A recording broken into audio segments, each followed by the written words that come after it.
பேரரசன் ஒருவனிடம் வலிமை மிக்க யானை ஒன்று இருந்தது. போர்க்களம் செல்லும் போதெல்லாம் அதன் உடல் முழுவதும் வாட்கள் நிறைந்த கவசங்களால் மூடப்பட்டிருக்கும். அதன் வாளிலும் இரும்பு குண்டு ஒன்று இணைக்கப்பட்டிருக்கும். போர் சமயங்களில் அந்த யானையின் துதிக்கையில் அம்பு படாமல் இருக்க துதிக்கையை நன்றாக சுற்றி வைத்துக் கொள்வதற்கு பழக்கியிருந்தான் பாகன். ஒரு நாள் போர்க்களத்தில் அரச யானை புகுந்து எதிரி படைக்கு பேரழிவை தந்தது. அதன் அங்கங்களில் பொருத்தப்பட்டிருந்த ஆயுதங்களில் ஒன்று கீழே விழுந்ததும் அதை எடுக்க அதுவரை வளைத்து வைத்து இருந்த துதிக்கையை நீட்டியது யானை. இதை கண்ட பாகன் துதிக்கையின் மீது எதிரிகள் ஈட்டியை எறிவதற்குள் விரைவாக களத்திலிருந்து அந்த யானையை வெளியேற்றி கொண்டு வந்தான். அரண்மனையில் அரசனை சந்தித்த பாகன், அரசே, நேற்றைய போரில் நமது யானை போர்க்களத்தில் சுருட்டி வைத்திருந்த தனது துதிக்கையை வெளியே நீட்டிவிட்டது. இனி அது போருக்கு பயன்படாது என்றான்.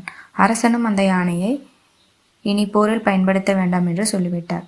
மனிதர்கள் தங்கள் நாவை அடக்கும் வரையில்தான் நன்மை அடைவார்கள். துதிக்கையை சுருட்டி வைக்கும் வரைதான் யானைக்கு பாதுகாப்பு இருக்கும். தேவையில்லாத இடங்களில் துதிக்கையை சுருட்டி வைத்துக் கொள்ளும் யானையைப் போல அவசியமில்லாத இடங்களில் தங்களது நாவை கட்டுப்படுத்த வேண்டும்.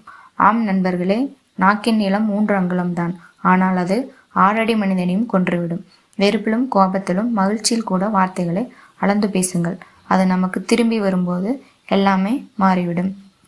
இந்த கதை உங்களுக்கு பிடிச்சிருந்துச்சுன்னா சப்ஸ்கிரைப் பண்ணுங்கள், சப்போர்ட் பண்ணுங்கள். நன்றி.